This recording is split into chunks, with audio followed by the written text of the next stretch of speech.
Assalamualaikum warahmatullahi wabarakatuh. Alhamdulillahi rabbil alamin.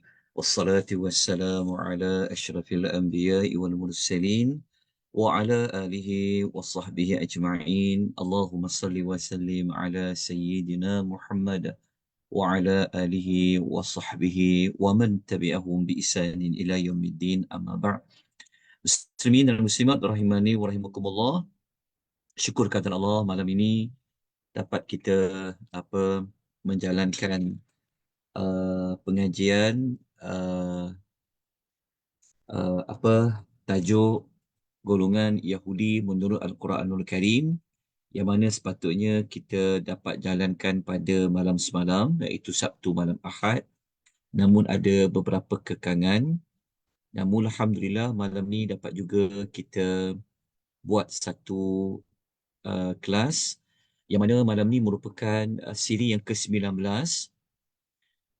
Kita akan memperincikan apakah gelaran ataupun apakah boleh dikatakan ciri orang Yahudi ini yang Allah sebutkan di dalam ayat Al-Quranul Karim. Kalau minggu lepas kita telah mengetahui bahawa orang Yahudi ini, walaupun mereka itu ada gelaran yang mulia, iaitu Ahlul Kitab, golongan yang pernah menerima Alkitab, tetapi mereka disebabkan beberapa perkara pelanggaran dosa yang telah mereka lakukan, maka mereka digelar oleh Allah adalah orang kafir. Jadi kita telah selesai membincangkan tentang ayat-ayat yang Allah menyebut dalam Quran orang Yahudi ini adalah ahli kitab yang kafir. Jadi malam ini kita akan bincangkan lagi beberapa hakikat orang Yahudi ini menurut Allah Subhanahu wa taala. Jadi kita sambung kepada hakikat yang kedua, yang kita tak sempat nak ulas pada minggu lepas, iaitu orang Yahudi ini merupakan golongan manusia yang sangat dimurkai oleh Allah. Manusia yang paling dimurkai oleh Allah Subhanahu wa taala. Ada beberapa ayat di dalam Al-Quranul Karim yang Allah menyebutkan tentang uh, ni tentang perkara ini. Namun dalam nota yang saya edarkan kepada tuan-tuan dan puan, saya mengemukakan hanya dua ayat, hanya dua ayat saja. Tapi sebenarnya ada banyak ayat-ayat lain, ya. Jadi kita lihat ayat yang pertama, surah Ali Imran. Okey, kita ikut susunan surah lah. Kita tengok dulu surah Al-Baqarah terlebih dahulu. Okey, kita tengok surah Al-Baqarah ayat nombor 90, muka surat yang ke-14 di dalam Al-Quranul Karim. Jadi kalau ada pembetulan, tolong maklumkan, ya, maklumat kita pada malam ni. Okey, ayat yang ke-90 suratul Baqarah, muka surat nombor 14, Allah Subhanahu wa taala berfirman, A'udzubillahi minasyaitonirrajim.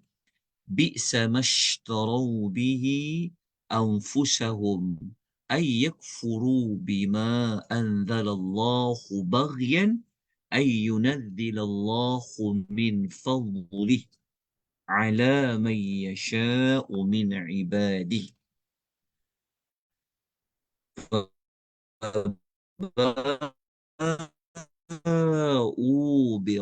azabun muhin. Okey, dalam ayat ni kalau kita nak lihat dekat mana kita dapat hakikat yang kedua tadi, ia bermula daripada potongan ayat faba'u bi ghadabin ala ghadabin.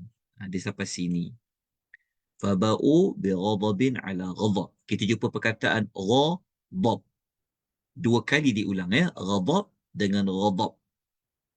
Okey. Perkataan bi ghadabin ni, ghadab ini tu yang kita jumpa dalam surah Al-Fatihah, ghairil maghdub.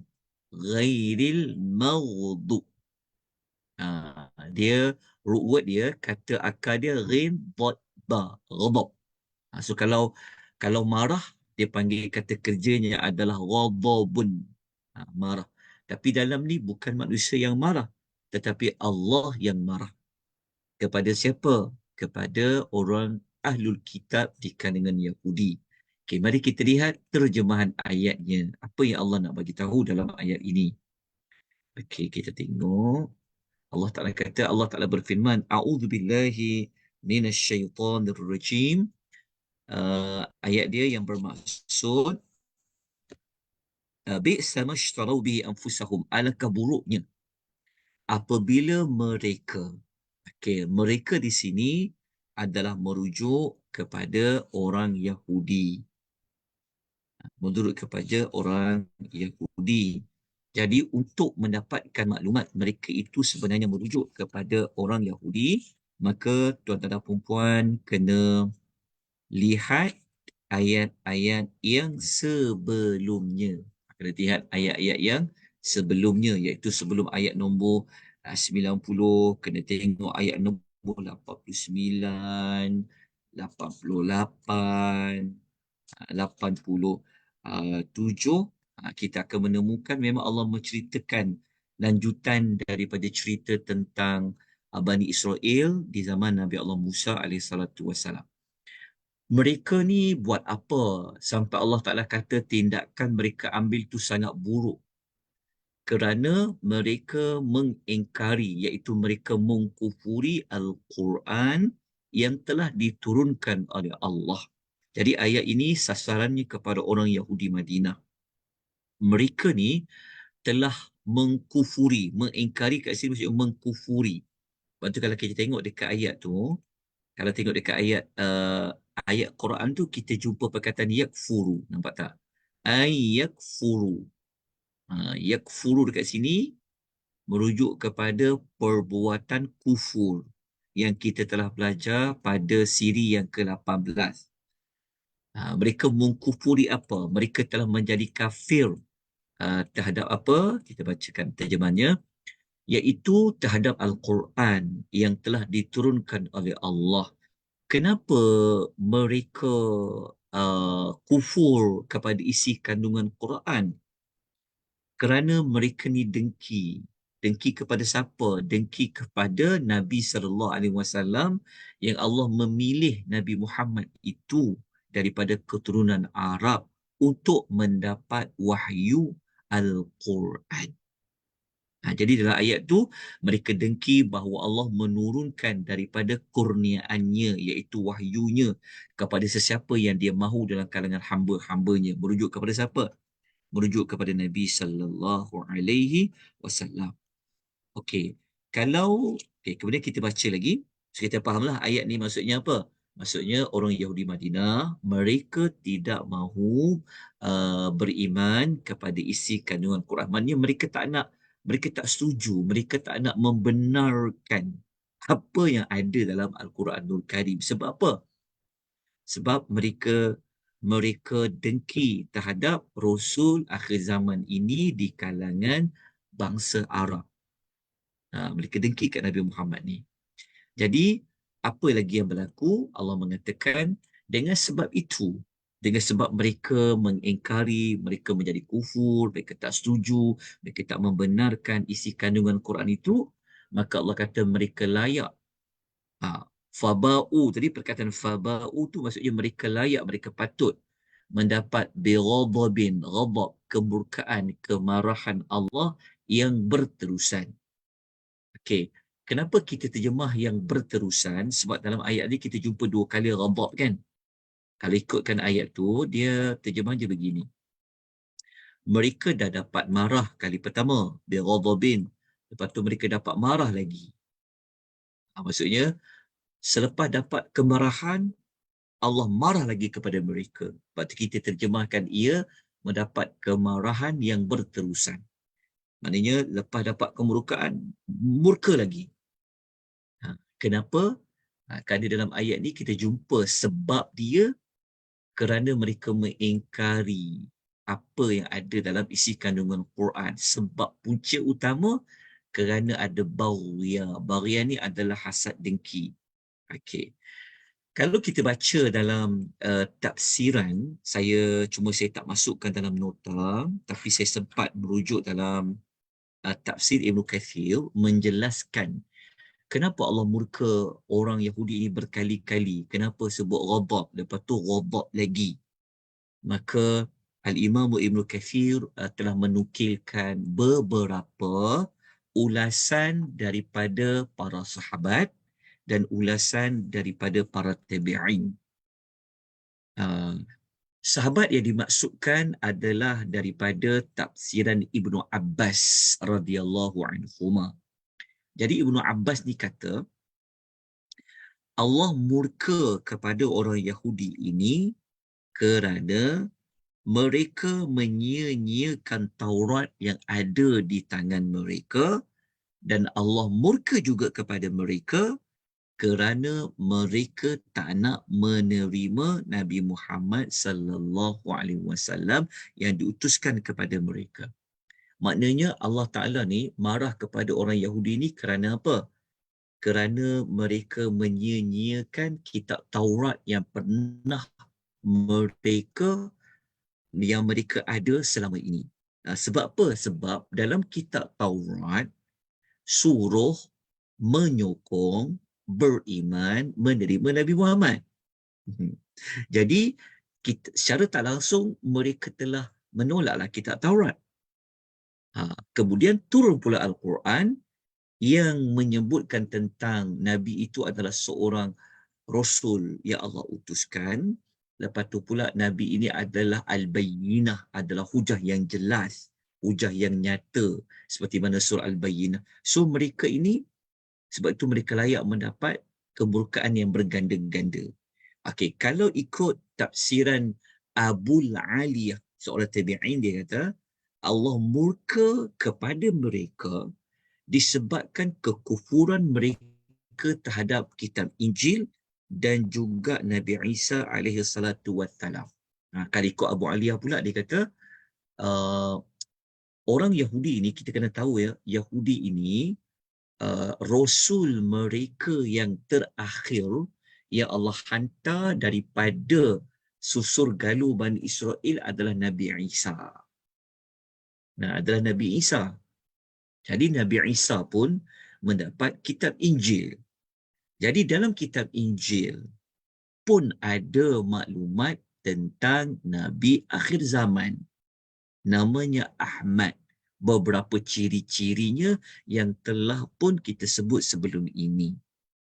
Jadi di kemurkaan Allah pertama, mereka telah mengingkari maklumat dalam Injil dan Nabi Isa. Sebab apa? Sebab Nabi Isa ni Rasul Bani Israel yang ditolak oleh Bani Israel itu. Itu yang berlaku peristiwa mereka telah memfitnah Nabi Isa. Lepas tu mereka bersekongkol dengan pemerintah Rom ketika itu untuk tangkap Nabi Isa. Okay. Kesalahan yang kedua yang menyebabkan Allah bertambah lagi murka adalah kerana kekufuran mereka terhadap Nabi Muhammad sallallahu alaihi wasallam.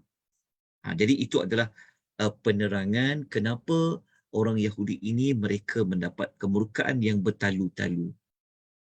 Jadi kita pun dapatlah sedikit sebanyak jawapan kenapa dalam Al-Fatihah selalu kita minta kepada Allah supaya Allah Ta'ala jauhkan kita daripada mengikuti sifat manusia yang al-maghdubi alaihim, yang Allah murka ke atas mereka.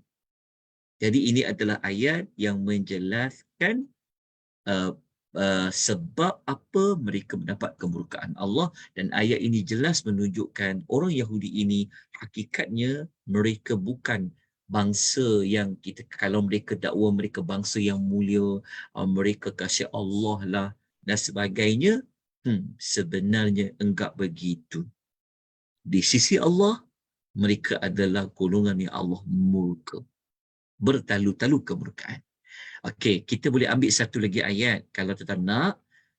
Seperti mana yang saya sebut tadi itu, kita boleh baca dalam surah Ali Imran, ya. Boleh tengok dekat surah Ali Imran, ayat yang ke-112, muka surat nombor 64. Okey, ayat ini kalau kita baca, kita akan menemukan maklumat yang saya rasa bagus juga kalau kita baca sekejap ayat ini, penerangan ringkas sahaja. Kerana dalam ayat ini kita boleh menguatkan lagi apa fakta pada minggu lepas. Jadi kalau kata di mana ayat yang menunjukkan orang Yahudi ni mereka telah kafir kepada Allah, ini di antara ayat dia lah. Okey. Allah mengatakan duribat alaihimuz zillatu aynama thuqifu illa bihablin minallahi wa hablin minan nas. Okey, Allah mengatakan mereka, yang bermaksudlah mereka ditimpa kehinaan di mana sahaja mereka berada, kecuali jika mereka berpegang pada tali Allah, iaitu pada agama Allah, dan juga tali dengan manusia. Okey, maksud tali Allah tu agama Allah, tali manusia tu adalah perjanjian dengan manusia. Maksudnya macam ni. Tuan-tuan kena faham, ayat ini Allah nak membicarakan bahawasanya orang Yahudi ini, mereka ini akan sentiasa dihina dari sudut apa tahu? Dari sudut mereka ini sentiasa akan diperangi. Kalau zaman Nabi dulu, Bani Nadir telah dihalau keluar daripada Mekah. Kan kalau zaman sahabat dulu, macam Sayyidina Umar, mereka halau orang Yahudi ni keluar daripada Madinah. Berlaku juga pada zaman Nabi. Lepas tu dalam perang Khaybar, macam mana kekalahan mereka. Jadi orang Yahudi ni, mereka memang takkan dapat kemenangan. Sebab tu Allah kata mereka akan ditimpa kehinaan. Di mana saja mereka berada. Jadi kalau mereka ni nak selamat, mereka kena berpegang pada tali Allah. Berpegang tali Allah ni maksudnya mereka kena benar-benar beriman lah, sebab kita belajar dalam sejarah, kalau sesiapa yang dia beriman kepada Allah, maknanya darahnya selamat, hartanya tak diambilkan. Sebab kita tahu dalam sejarah waktu Nabi dekat Madinah, orang kafir yang diperangi adalah orang kafir harbi lah istilahnya kan. Tapi kalau mereka beriman, mereka dijagalah kan, dipelihara darahnya, tak diperangi, mereka tak diambil hartanya, berbeza dengan orang kafir harbi. Tali dengan manusia membawa maksud apa? Membawa maksud kalau mereka tak nak berpegang kepada tali Allah, tapi mereka mengambil perjanjian damai contohnya dengan orang Islam, so orang Islam akan lindung. Kita belajar istilah ada kafir zimminya, ada kafir orang kafir muahad yang mengambil perjanjian. Maksudnya kalau dulu mereka tak nak masuk Islam sebab Islam tak paksa, Islam bukan paksa nak masuk. Tapi kalau mereka berada dalam negara Islam, so mereka membayar jizyah ke. Jadi mereka minta kalau kami dah bayar cukai ni, cukai perlindungan ni, maka lindunglah nyawa kami, harta kami. Itu yang ada istilah muncul kafir yang dilindungi, kafir yang mengambil perjanjian damai. Zimmi muahad tu. Itu dah maksud tali dengan manusia lah. Dan Allah mengatakan, dan sudah sepatutnya mereka itu beroleh kemurkaan dari Allah. Maksudnya Allah Ta'ala kata apa? Disebabkan mereka itu ditimpakan kehinaan, sebab mereka dah lah tak nak masuk Islam. Lepas tu pula buat onar pula dengan orang-orang beriman yang lain. Kita dah belajar dah sebelum ni kan. Mereka khianat, mereka bakhil, mereka perli Nabi, mereka ejek Nabi, macam-macam mereka dah buat tu. Maka sebab itulah kata Allah, mereka layak mendapat kemurkaan dari Allah. Kalau dalam ayat Quran tu, kita boleh jumpa dekat yang saya telah highlightkan dengan warna biru tu. Dekat sini waba'u tu maksudnya kelak layak mereka, patut mereka. Bi ghadabin, ghadab minallahi. Dekat sini ayat dia. Okey, ayat ni menjadi keterangan pada hakikat yang sedang kita belajarlah. Okey. Lepas tu Allah mengatakan, waktu orang Yahudi sebenarnya mereka memang hina sebenarnya di sisi Allah Subhanahu Wa Taala. Okey. Lepas tu Allah mengatakan dan mereka ini ditimpa dengan kemiskinan, ditimpa dengan kepapaan. Pada zaman dahulu cuma berbeza dengan zaman yang sekarang ni. Okey. Kemudian Allah mengatakan, Allah memberi sebab. Kenapa mereka layak mendapat kemurkaan Allah? Sebab pertama, sebab mereka sentiasa kufur. Itu mereka selalu mengingkari akan ayat-ayat Allah. Itu sebab yang pertama.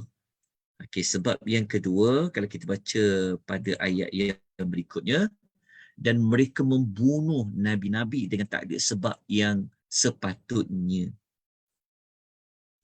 Itu sebab yang kedua, kenapa mereka ini patut mendapat kemurkaan Allah.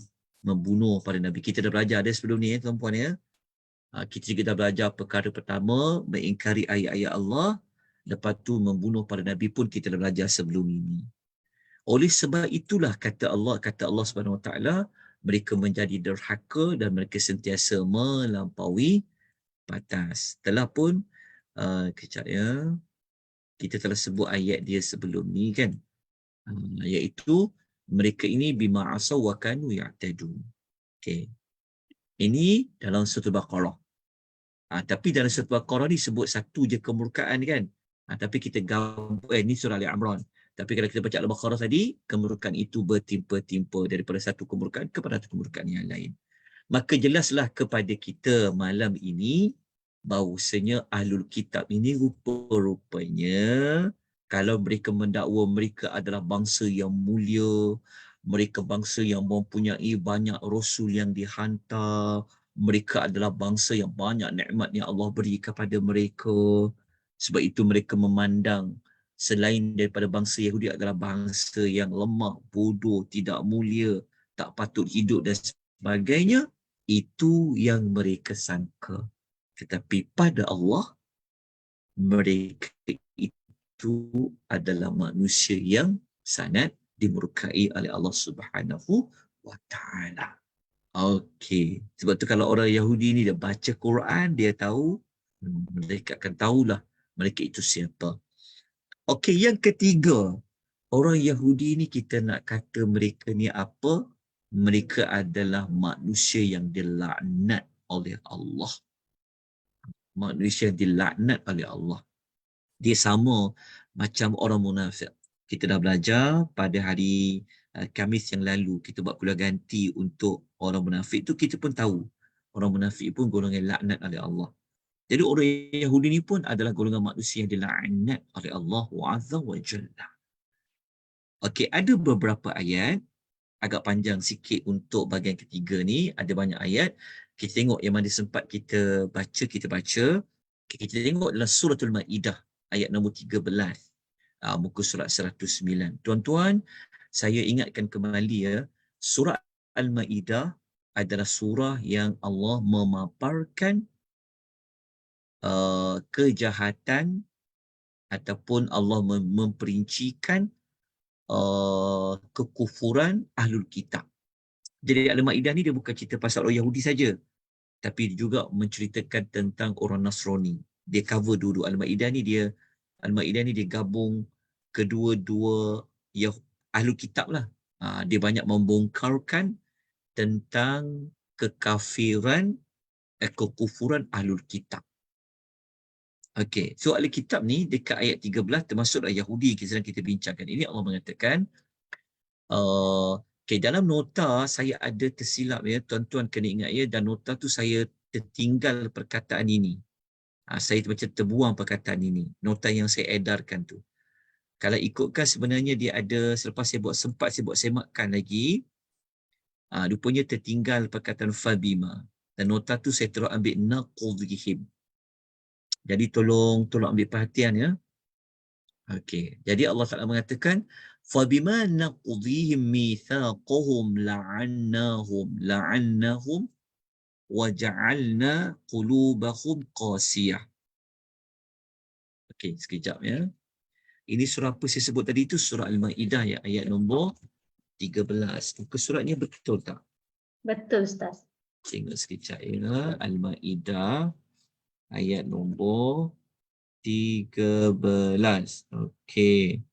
Ingat ya, ada fabima, jangan lupa. Dekat sini tulisan dia macam tak jelas. Sebenarnya dekat nun ni dia panjang ya. La'annahum ya. La'annahum. Okey. Dekat ayat ni jumpa perkataan laknat kan? Di sinilah yang kita ambil daripada potongan ayat ini.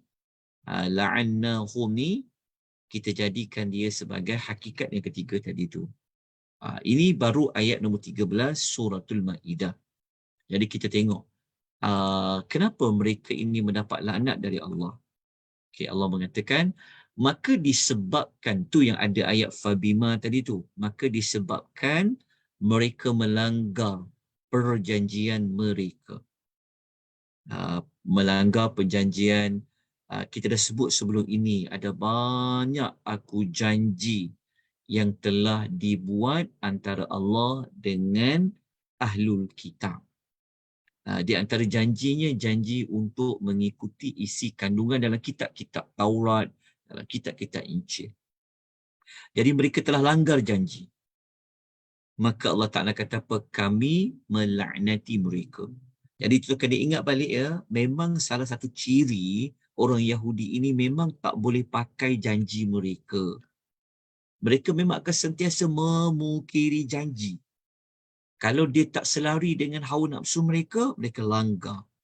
Bangsa yang tak pernah nak menunaikan janji, yang suka melanggar janji adalah orang Yahudi. Disebab kita Allah kata kami laknati mereka, wa la'annahum. Wa la'annahum yang kita telah sebutkan dalam ayat tadi itu. La'annahum, tak ada wa, la'annahum, kami laknati mereka. Dan Allah telah jadikan hati mereka ni keras membatu. Kita telah sebut sebelum ni ciri orang Yahudi itu hati mereka ni keras, kepala mereka kepala batu, hati mereka keras, lebih keras daripada batu. Okey, antara sebab kenapa mereka laknat oleh Allah bukan sekadar mereka melanggar janji. Okey, ini sebab mereka melanggar perjanjian mereka, bahkan mereka sentiasa mengubah kalimah-kalimah Allah dari tempat yang sebenarnya. Mengubah kalimah Allah ni antara penyebab lain, maksudnya apa? Kita belajar sebelum ni, ingat, memang ahlul kitab ni mereka telah mengubah, menyeleweng, meminda. Maksudnya mereka mentafsirkan kitab-kitab mereka tu yang datang dari Allah tu, mereka ubah maknanya, mereka tokok tambah apa yang Allah tak maksudkan. Lepas tu mereka kata inilah tafsiran dari Allah, inilah dari Allah. Kita dah sebut sebelum ini, di antara ciri mereka adalah mereka sanggup jual nama Allah, mereka sanggup berdusta atas nama Allah. Jadi mereka layak mendapat laknat Allah. Lepas tu pula sebab yang ketiga, kenapa mereka layak untuk mendapat laknat dari Allah? Kerana mereka melupakan di sini membawa maksud mereka meninggalkan sebahagian apa yang diperingatkan mereka tentangnya, tentang hukum hakam yang telah Allah ingatkan kepada mereka. Jadi kita sebenarnya kita tak sempat untuk perincikan ayat ini secara terperinci, tapi dengan pendengar ringkas ni moga-moga boleh fahamlah. Kita cuma nak ambil tentang di manakah ayat yang mengatakan mereka ini dilaknat. Inilah ayatnya ya. Allah melaknat mereka. Okey, ada banyak ayat. Kita tengok satu lagi ayat. Kenapa kecil pula tulisan dia? Kita tengok satu lagi ayat. Kita ambil surah Al-Ma'idah ya. Surah Al-Ma'idah ayat 64. Banyak surah Al-Ma'idah. Ayat 64. Nampak tak tadi kita jumpa beberapa contoh mereka telah kufur kan? Kali ini kita tengok lagi. Dalam surah Al-Ma'idah ayat 64. Muka surat 118. Tengok betul tak muka surat 118 ni? Ayat nombor 64. Allah kata apa? A'udzubillahi minasyaitonirrajim. Okey, ayat ni kita dah baca berulang-ulang kali. Tapi kita bacalah sekali lagi. Allah Ta'ala kata, وَقَالَتِ الْيَهُودُ يَدُ اللَّهِ مَغْلُولَةٌ غُلَّتْ أَيْدِيهِمْ وَلُعِنُوا بِمَا قَالُوا. Okey, dekat sini kita jumpa kata laknat. Dekat sini. Walu'inu. Walu'inu. Mereka telah dilaknat. Dekat sini. Walu'inu, mereka telah dilaknat. Dilaknat sebab apa? Sebab bima qalu. Bima qalu ni adalah penyebab kenapa mereka dapat laknat. Walu'inu. Apa yang mereka qalu kat sini? Apa yang mereka dah cakap? Mereka cakap yang ini. Mereka cakap yang inilah. Mereka cakap ni. Mereka cakap Allah ini, tangan Allah ni maghlulatun. Tangan Allah ni macam mereka nak kata Allah ni kedekut. Ni. Jadi apabila mereka kata Allah ni bakhil, kedekut Allah Ta'ala ni, maka Allah laknat mereka. Disebabkan bima qalu. Okay, saya tengokkan terjemahan dia. Kalau nampak lebih jelas, tengok terjemahan dia. Ayat ni. Sebab kita tak panjangkan perbincangan ayat ni, sebab sebelum ni kita pernah bincangkan bahawa mereka telah mengatakan Allah ini bakhil. Tengok terjemahannya, orang Yahudi tu berkata, tangan Allah tu terbelenggu. Terikat macam tu. Ya. Jadi Allah Ta'ala kata, tangan mereka lah sebenarnya yang terbelenggu. Maknanya mereka ni pun sebenarnya bakhil. Mereka kata Allah bakhil, sebenarnya mereka lah yang bakhil. Dan mereka pula dilaknat. Kat sini kita kata tu, mereka dilaknat. Apa punca mereka dilaknat? Puncanya adalah, Allah kata dekat sini, disebabkan apa yang telah mereka katakan tadi. Nampak tak? Ni, mereka telah katakan. Apa yang mereka katakan tu? Mereka kata tangan Allah itu terbelenggu. Dekat sinilah. So, mereka kata yang ini. Maka mereka pun dapat laknat dekat sini. Okey, selesai. InsyaAllah. Boleh faham. Okey. Kita tak panjangkan ayat ni sebab sebelum ni kita dah bincangkan ya. Tentang ayat ini. Okey, kita dah jumpa dah.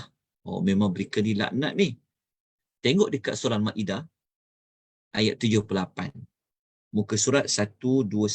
Kita ke depan sikit ayat daripada 118 tadi. Muka surat 1121.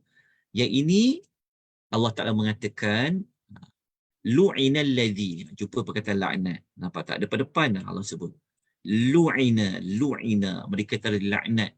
Alladzina kafaru min bani Israila ala lisani Dawud wa Isa bin Maryam. Dzalika bima asaw wa kanu ya'tadun. Okey. Allah Ta'ala kata dalam ayat ini, orang kafir daripada Bani Israel. Tengok.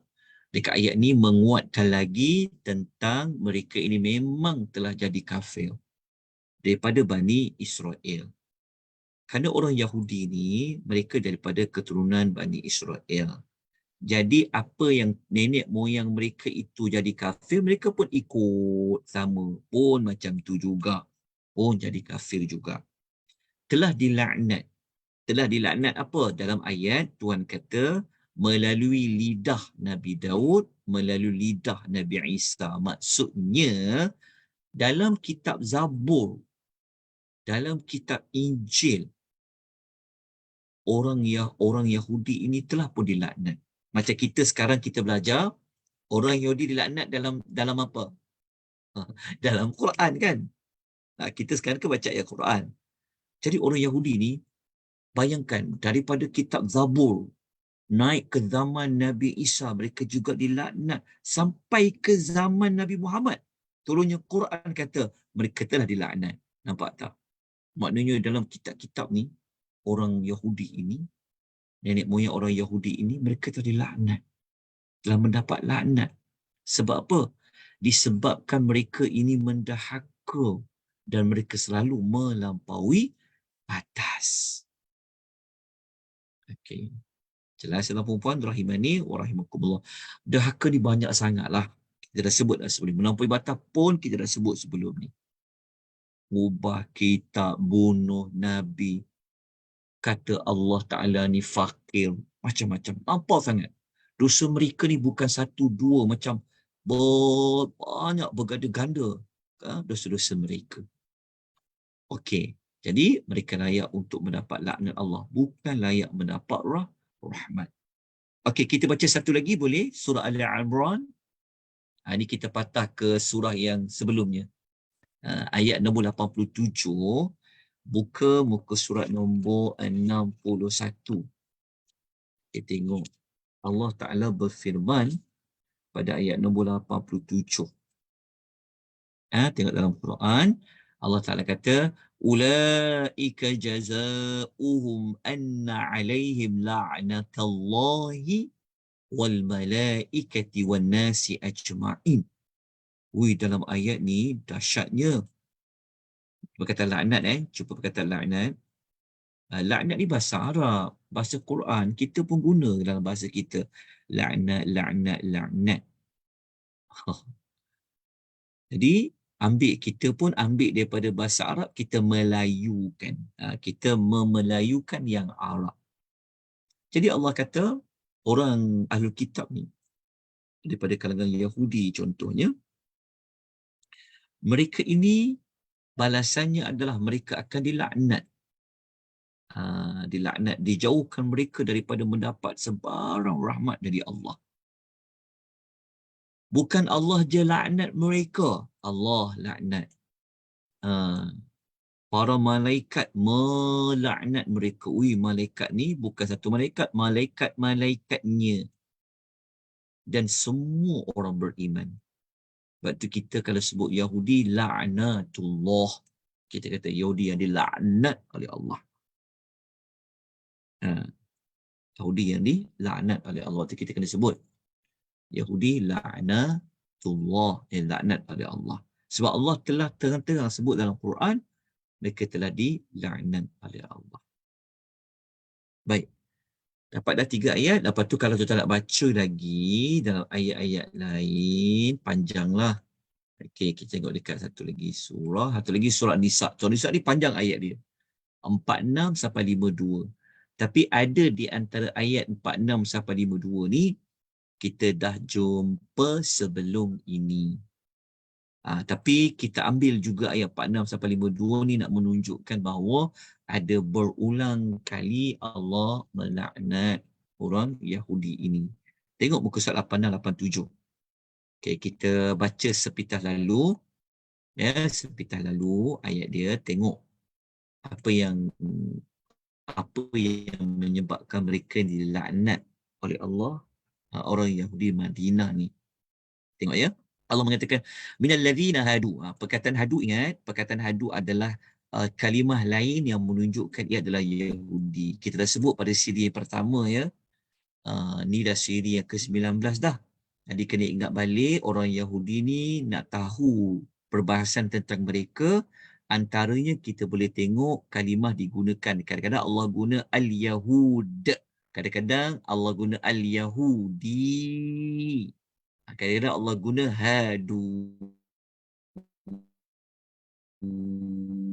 Dia kata minal ladzina hadu yuharrifuna al-kalima an mawadi'ih wa yaqulu sami'na wa 'asayna wasma' ghairal musma' wa gha'ina layyan bi alsinatihim wa ta'nan fid din. Okey.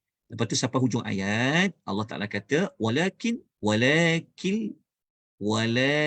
la'anahumullah. Kat sini kita jumpa perkataan la'anahumullah. Jumpa tak perkataan laknat? Laknat.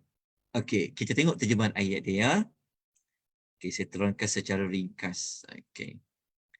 Allah Ta'ala kata dalam kalangan orang Yahudi, hadu tadi Yahudi lah. Ada yang mengubah isi kitab Taurat. Isi kitab Taurat ni kita dah sebut dah sebelum ni. Kesalahan nombor berapa? Orang Yahudi yang mengubah kitab Taurat tu. Kalau masih ingat. Mereka mengubah kitab Taurat tu pada kesalahan taksub kepada kitab Taurat. Kalau masih ingat lah. Okay, tak apa. Yang ni kita tinggalkan. Penerangan nanti kena cari balik. Okay. kitab Taurat. Dari tempatnya tu maksudnya macam saya kata tadilah. Salah satu maksudnya mereka mentafsirkan ayat-ayat itu bukan seperti yang Allah maksudkan. Lepas tu pula mereka ni terang-terang cakap, kami dengar, tapi kami mengingkari. Ayat ni sebenarnya Allah gabungkan sasaran ayat tu cerita balik nenek moyang orang Yahudi, dan ayat tu juga ditujukan kepada memang kena pada Yahudi Madinah. Tapi cara nak menyedarkan orang Yahudi Madinah ni, Allah Ta'ala bongkarkan perangai nenek moyang mereka, yang orang Yahudi Madinah ni dia mengikut perangai nenek moyang mereka di kalangan Bani Israel yang mengubah kisah kitab Taurat. Tapi mereka kata apa? Orang Yahudi mengata, kami dengar wahyu tu dibacakan, tapi kami mengingkari. Nampak tak? Ini kisah kedua lah. Dengar, dah tahu dah, tapi ingkar. Lepas tu, mereka ni pula kata, secara kurang ajar dekat Nabi tu, mereka pun kata, dengarlah. Maksud yang sini kita dah sebut dah sebelum ini tentang perbahasan. Mereka kata perkataan ro'ina. Kita kena tengok balik kesalahan nombor 19. Kita ada kupas tentang ni. Kat sini kan mereka kata, nampak tak? Mereka kata perkataan wara'ina. Layam bi'asinin. Ra'ina ni kita pernah bincang ya dekat surah Al-Baqarah ayat 102 dulu, 104 dulu, pada kesalahan yang ke-19. Kalau tuan-tuan nak ingat, waktu siri yang ke-9. Siri ke-9, pada kesalahan ke-19, kita letak di bawah tajuk mempermainkan Rasulullah sallallahu alaihi wasallam. Jadi kalau tengok balik dekat nota dulu, orang Yahudi ni walaupun dia kata ra'ina ni soalannya macam mereka nak kata pada Nabi, kami ada soalan, boleh tak bagi perhatian kepada kami? Orang Yahudi ni mereka datang juga dekat majlis-majlis ilmu Nabi. Kalau macam kita mungkin angkat tangan, kan? Mungkin kita dia kata, okey, saya ada benda nak tanya, tolong dengar, kami nak cakap boleh? Orang Yahudi kata tu digunakan perkataan ra'ina. Tapi sebenarnya yang mereka maksudkan ra'ina tu adalah ra'unah, iaitu apa? Yang sangat bodoh. Mereka nak kutuk Nabi sebenarnya. Dia ada makna yang haidin makna dia. Okey. Sebab itu kena rujuk balik ulasan Ibnu Katsir pada kesalahan yang ke-19. Dia macam orang Yahudi ni, dia cakap Assalamualaikum. Tapi sebenarnya mereka nak kata Assalamualaikum. Mereka guna Assalamualaikum, tapi sebenarnya mereka masukkan bukan doa sejahtera, tapi doa kematian. Okay, kita dah bincangkan sebelum ini contohnya. Kemudian Allah mengatakan, kita baca ayat dia lagi. Okey, kejapnya. Lepas tu, mereka mengatakan orang ini tadi kita dah ulas, dengan memutarbalikkan lidah mereka dan mencela agama. Allah kata, jika mereka mengatakan kami dengar dan kami patuhkan, itu bagus. Lepas tu dengar dan perhatikanlah kami. Bukanlah maksudnya guna perkataan ra'ina, tapi sepatutnya gunalah perkataan apa? Ro'ina tadi itu tukar kepada perkataan wanzurna. Yang betulnya adalah wanzurna. Bukan guna wara'ina. Macam tu, ni salah. Sepatutnya zurna, ni baru betul. Okey. Sebab para sahabat dulu mula-mula sebelum ayat ni turun, mereka tak tahu apa orang yang dimaksudkan, tapi Allah beritahu. Okey, lepas tu Allah mengatakan lagi, tengok terjemahan ayat dia, kejap. Okey, lepas tu Allah kata, tentulah itu lebih baik bagi mereka dan lebih tepat, tetapi Allah melaknat mereka. Jumpa perkataan Allah telah melaknat mereka disebabkan apa? Kekafiran mereka. Kenapa mereka apa buatan kufur mereka? Tuan-tuan, memperolok-olokkan Nabi ni kafir, dia jadi kafir. Dia panggil al-istihza, boleh jadi kafir. Mendustakan Nabi jadi kafir. Berpaling jadi kafir. Okey. Mereka tidak beriman, kata Allah, kecuali sikit saja di kalangan mereka yang ada yang nak beriman. Okey. Kemudian kita boleh baca lagi lah pada ayat nombor 47. Ayat 47 ni jumpa sekali lagi Allah Ta'ala sebut tentang laknat. Au nal'anahum. Allah Ta'ala kata dekat ayat 47 ada juga perkataan laknat ni. La'na ni adalah nenek moyang mereka pernah dilaknat. Dia tengok terjemahan ayat. Jadi sasaran ayat itu sinilah. Tapi mereka dapat sama macam nenek moyang mereka yang tangkap ikan hari Sabtu tu. Tengok terjemahan ayat dia. Kejap ya, saya padam sekejap ni. Okay. Allah kata, wahai orang yang telah diberikan Alkitab, berimanlah kamu kepada apa yang telah kami turunkan, yang membenarkan kitab yang ada pada kamu. Allah suruh terima isi kandungan Quran tu. Kan? Sebelum kami ubah bentuk wajah-wajah kamu, kami putar kepala ke belakang. Putar ke belakang ni memang boleh jadilah. Allah boleh balikkan kepala orang, dia pusing ke belakang. Muka dia bukan menghadap ke depan, tapi menghadap ke belakang. Lalu kami putar ke belakang. Ini adalah ugutan dari Allah. Amaran kepada mereka. Atau kami laknat mereka. Sebagaimana kami telah melaknat mereka, merujuk kepada nenek moyang mereka yang melanggar perintah Allah pada hari Sabtu. Dan ketetapan Allah itu pasti berlaku. Walaupun ayat ni macam mengatakan Allah baru nak melaknat mereka, tapi ayat yang kita baca tadi sebelum ni telah pun menyebut mereka telah dilaknat. Rupa-rupanya nenek moyang mereka sebelum ini yang pernah diperintahkan dalam surah Al-A'raf kan. Dalam surah Al-A'raf ada cerita tangkap ikan hari Sabtu yang Allah tukar mereka menjadi khinzir tu. Jadi Allah Ta'ala kata, kau tak nak beriman kepada Quran, kau nak jadi, kau boleh jadi macam nenek moyang kamu sebelum ini. Okey, dah jumpa ayat dia kan? Okey, baca satu lagi ayat. Ayat nombor 48 ni, tak apalah. Ni Allah menyebut tentang orang yang kafir. Sampai ayat nombor 49. Kita boleh baca ayat dia. Okey, ayat nombor 50. Kat mana lagi ayat ada pasal laknat ni? Ada lagi tak? Okey, ayat 52. Jumpa sekali lagi Allah melaknat. Kenapa ayat 52? Ayat 52 ni adalah balasan bagi ayat tadi tu. Kita kena faham macam ni. Kejap. Macam ni. Ayat 52 kan? Allah kata, ulaika allazi la'anahumullah. Mereka itulah orang yang dilaknat oleh Allah. Kenapa mereka dilaknat oleh Allah? Jadi kena baca apa sebab dia. Kena baca ayat 51. Kena baca ayat nombor 40. Ayat nombor 50 tadi tu. Sekejap baca 51 kan? 52 kan? 51, 50.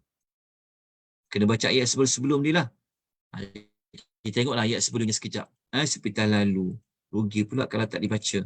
Okey, kalau kita baca dekat ayat nombor 51 lah. Allah kata, terjemahan ayat tu, tidakkah engkau memperhatikan orang yang telah diberi bahagian daripada kitab? Mereka percaya kepada jibt dan taghut. Ada menterjemahkan, tahu tak jibt ni apa? Jibt. Ada mengatakan dia adalah sihir. Dan taghut ada mengatakan syaitan. Serta mereka mengatakan kepada orang kafir bahawa mereka lebih berada di jalan yang benar daripada orang beriman. Tengok jahat orang Yahudi ni, dia nak kutuk orang Islam ni, dia nak kutuk Nabi orang beriman. Dia kata apa?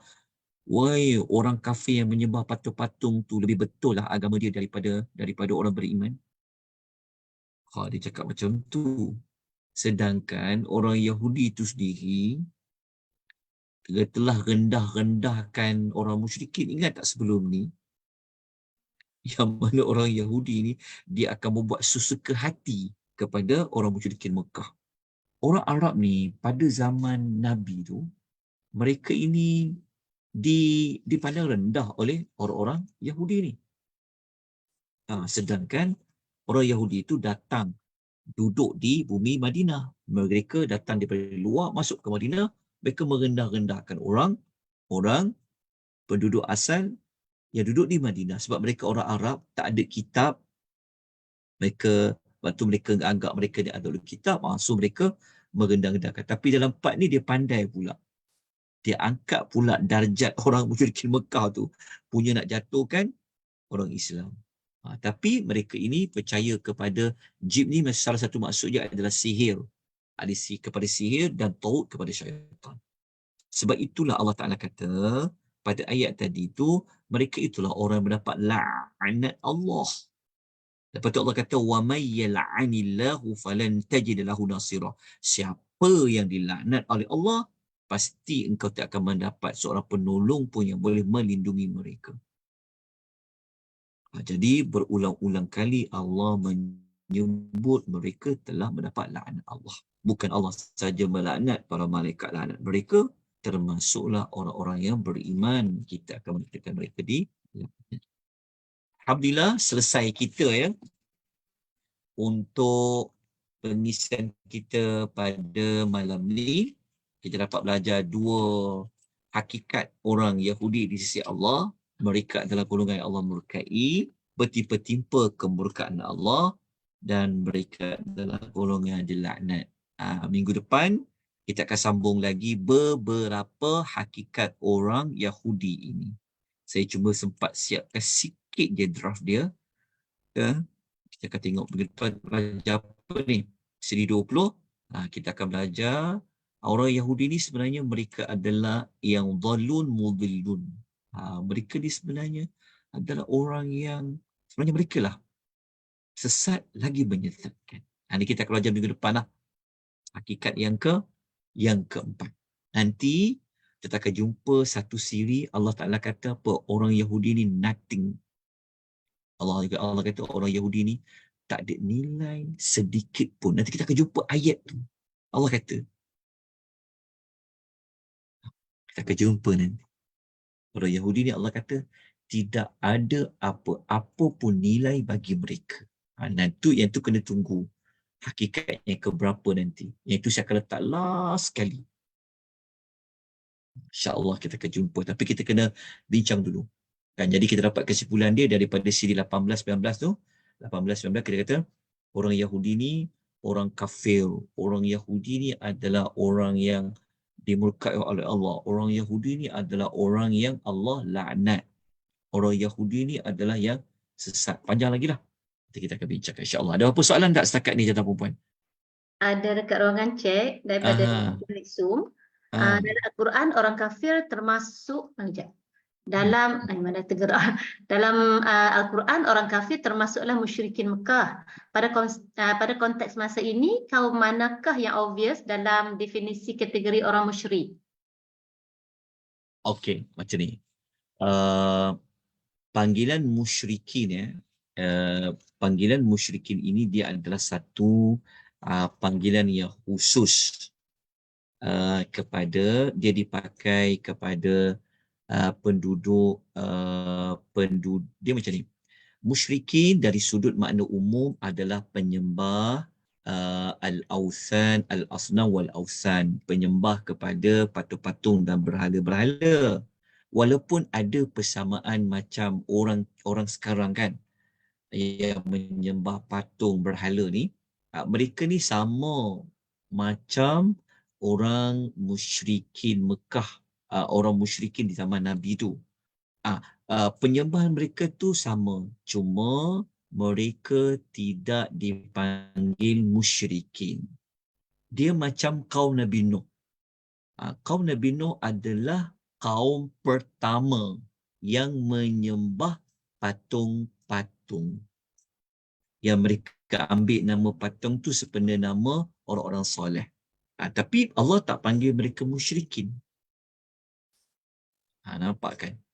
Sampailah zaman Nabi Muhammad, barulah gelaran musyrikin itu Allah berikan untuk penyembah patung berhala di zaman Nabi. Jadi orang musyrikin ini dia adalah nama yang eksklusif merujuk kepada manusia penyembah patung di zaman Nabi.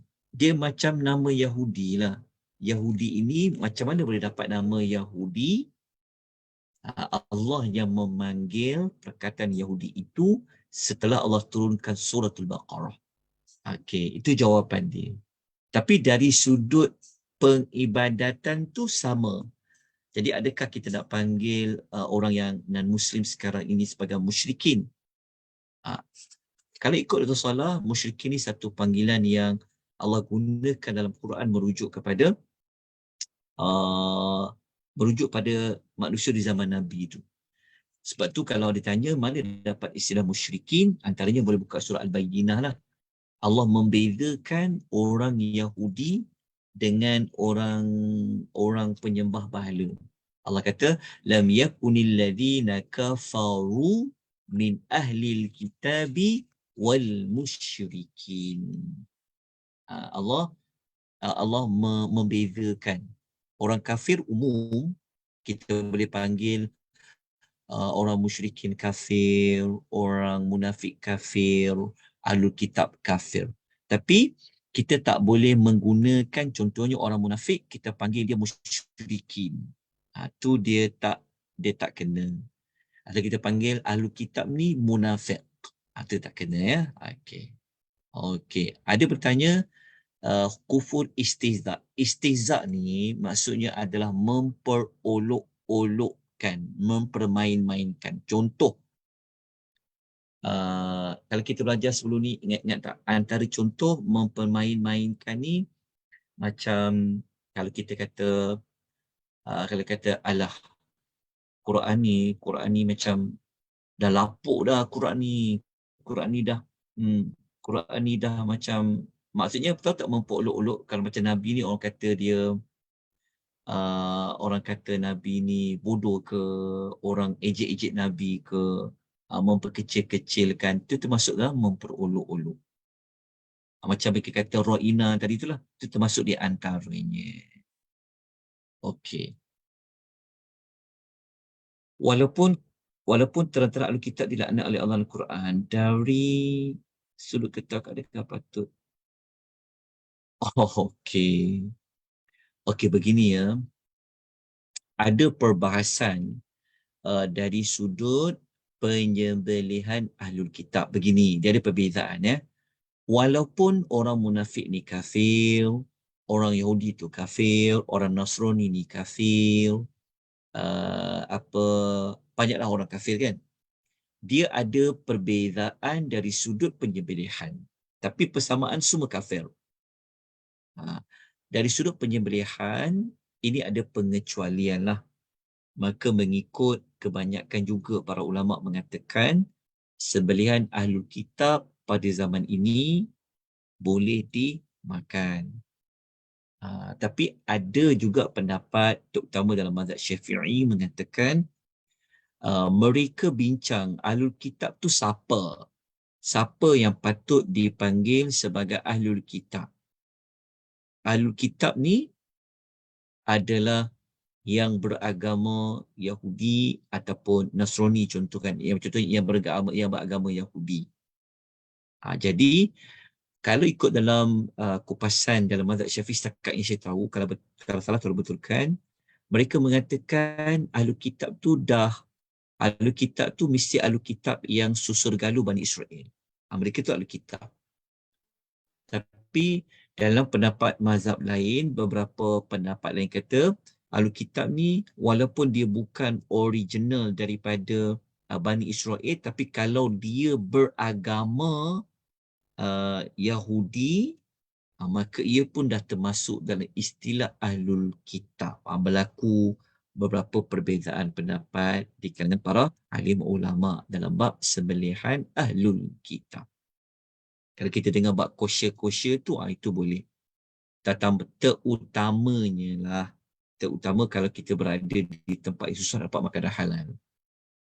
Tapi kena tengok juga, kadang-kadang ada yang sembelihnya tak ikut cara macam putus urat halkum. Contohnya orang mungkin dia patahkan tengkuknya walaupun ahli kitab pun tak boleh. Itu tak boleh juga walaupun mereka ahli kitab. Maksudnya penyelebihan dia mesti sama macam penyembelihan orang Islam. Itu panjang perbincangan dalam kitab. Allah Ta'ala setakat isi tahu yang itu. Secara ringkas. Ya. Kalau ada saya salah, tolong perbetulkan. Dibuat teguran. Wallahu a'lam. Baik. Ada pertanyaan lain? Ada persoalan kah? Dekat-dekat FB tak dekat tak? Dekat FB tak ada soalan. Ustaz, kau pun macam confuse sikit. Kalau konteks musyrikin, maksudnya musyrikin itu orang yang syirik. Maknanya dia percaya adanya Allah tapi dia Betul. mensyirikkan Allah. Sedangkan dalam surah Al-Bayyinah ada beza orang kafir dari ahli kitab itu Yahudi dan Nasrani serta orang-orang musyrik. Maknanya dia berbeza kafir dan Yahudi ni, kafir dan musyrik ini sebenarnya Ustaz. Tak. Dia tak membezakan kafir dengan musyrik. Bukan. Allah membezakan ahlul kitab dan orang musyrikin. Bukan Allah membezakan musyrikin dengan kafir. Itu soalan kak kan? Betul Ustaz. Sebab dia jadi macam keliru sikit. Sekarang ni yang ahli kitab, sebab dia punya ayat ni daripada surah Al-Bayyinah, orang-orang yang kafir, orang-orang yang kafir dari ahli kitab iaitu Yahudi dan Nasrani serta orang-orang musyrik. Maksud dia kenapa Allah Ta'ala perlu menyebut istilah ahlul kitab, lepas tu kenapa Allah menyebut istilah musyrikin? Ya. Itu menunjukkan ada perbezaan panggilan bagi ahlul kitab. Sebab orang Yahudi syirik tak? Dia buat kesyirikan tak? Dia menyembah yang menyembah Uzair. Ya, kan mereka mengata Uzair anak Allah. Macam orang Nasrani dia buat syirik tak? Dia buat syirik kan? Nabi Isa. Tapi kenapa Allah tak panggil ahlul kitab musyrikin? Sebab itu istilah tu khas untuk zaman Nabi Muhammad je lah sebenarnya. Maksudnya istilah itu digunakan khas bagi golongan tadi tu. Maksudnya ahlul kitab. Orang musyrikin. Walaupun sama-sama ada buat kesyirikan. Tapi gelaran ahlul kitab tu lebih satu gelaran yang eksklusif lah. Bukan dari sudut kemuliaan, tapi itu gelaran yang Allah pakai. Itu dikupas oleh Dr. Salah lah dalam buku dia As-Sahsiyatu Al-Yahudiyah. Faham tak? Ya, faham Ustaz. Maknanya kalau konteks zaman sekarang, macam orang agama lain daripada zaman sekarang ni, yang menyembah patung-patung semua tu, dia bukan musyrikin dah. Dia memang orang kafir terus. Dia memang orang kafir. Jadi mana kita tak gelarkan dia istilah al-musyrikun macam dalam Quran tu. Gelaran tu, tapi tindakan dia, apa dia buat tu sama. Kita panggil orang kafir je lah sebenarnya. Orang kafir yang melakukan kesyirikan lah. Ya, okey, faham Ustaz. Terima kasih Ustaz. Jelas kan? Sebab dan soal Al-Bayyinah tu paling mudah lah untuk memahami perbezaan dia. Dia istilah yang khusus, istilah Quran gunakan. Ya. Faham Ustaz. Macam kita ada sebut sebelum ni tentang perbezaan munafik juga kan. Okey. Wallahu ta'ala a'lam. Ustaz nak tanya. Saya faham ahli kitab tu maksudnya dia orang ni diberi kitab Injil dan juga Taurat kan? Ya. Okey. Tapi kita kata nak ikutkan sekarang orang Yahudi dengan Nasrani pun dia orang masih gunakan kitab, tapi kitab dia orang tu dah diubah. Jadi betul. Adakah istilah ahli kitab untuk dia orang tu masih relevan? Ya, masih relevan. Ya. Dia punya tu masih relevan. Ahlul kitab, nama tu tetap ada. Nama tu ada. Cuma bukan bermaksud dia ada nama ahlul kitab merujuk kepada mereka ni baik. Dia nama je, nama dia ni Ahlul Kitab. Tetapi mereka apabila syaratnya tak beriman, habislah dia jadi kafir lah. Sebab siapa yang tak beriman kepada Nabi SAW, Nabi Muhammad, tak beriman kepada Quran, dia jadi kafir. Sebab tu kita panggil mereka adalah orang kafir daripada Ahlul Kitab. Jadi nama Ahlul Kitab tu istilah Quran yang tak boleh diubah lah. Macam kita kan, macam kita macam ni. Kita kata orang Islam yang Melayu. Boleh faham tak? Tak boleh ubah Melayu tu. Okey, faham tak maksudnya? Ramai tak orang Islam? Ramai. Tapi Islam apa? Islam daripada Melayu, Islam daripada apa? Apa bangsa-bangsa yang Islam macam kemelayuan sikit. Tu macam tu. Dia nama khas. Melayu. Walaupun orang ni pun Islam juga. Boleh faham tak maksud dia? Ya. Macam itulah. Walaupun ada Melayu yang tak Islam lah. Ada juga kan Melayu yang murtad. Tapi kita tetap panggil dia Melayu. Contoh begitulah, sebab dia adalah istilah yang dipakai di dalam Al-Quranul Karim. Terima kasih Ustaz. Sama. Jawapan dia adalah mereka dah kafir kan. Tapi kenapa Tuhan panggil Ahlul Kitab? Ya Ahlul Kitab, ya Ahlul Kitab. Kalau baca dekat surah Al-Ma'idah, banyak kali Allah ulang, ya Ahlul Kitab. 5 kali Allah, ya Ahlul Kitab, ya Ahlul Kitab. Kenapa Tuhan panggil Ahlul Kitab juga? Atas turun pada zaman Nabi pun kan, Ahlul Kitab. Kat situ pun kita dah tahu dah. Kenapa Tuhan walaupun zaman Nabi Musa dah ada perubahan, sepatutnya waktu Quran turun, tak adalah guna istilah kitab kan? Ya. Tapi Quran turun, panggil mereka Ahlul Kitab. Bermakna Tuhan memanggil istilah itu sampai ke zaman Nabi, maka kita pun sama juga memakai istilah itu. Okey. Faham ni? Boleh Maksudnya okey Ustaz, katalah Presiden Joe Biden tu kita kata dia Ahlul Kitab macam tu ke? Boleh. Kalau dia Ahlul Kitab. Ya. Okey.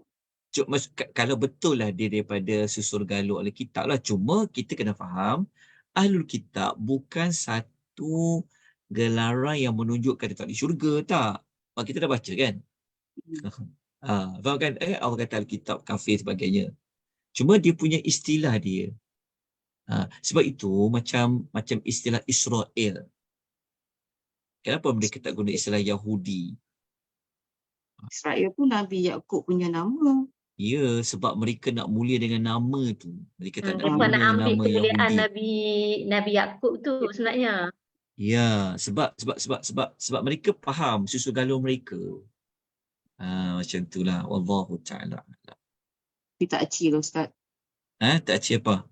Tak acil lah, ambil nama Nabi tapi perangai tak mulia macam Nabi. Itulah kita kata mereka layak diberikan kemurkaan, dilaknat oleh Allah Azza wa Jalla. Tapi istilah dia macam tu, tak boleh diubah lah.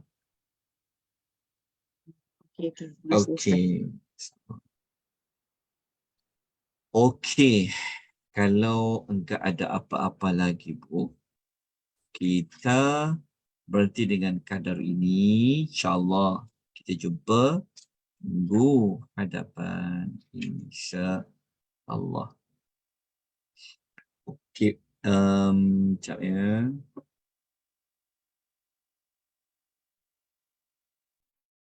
Okey.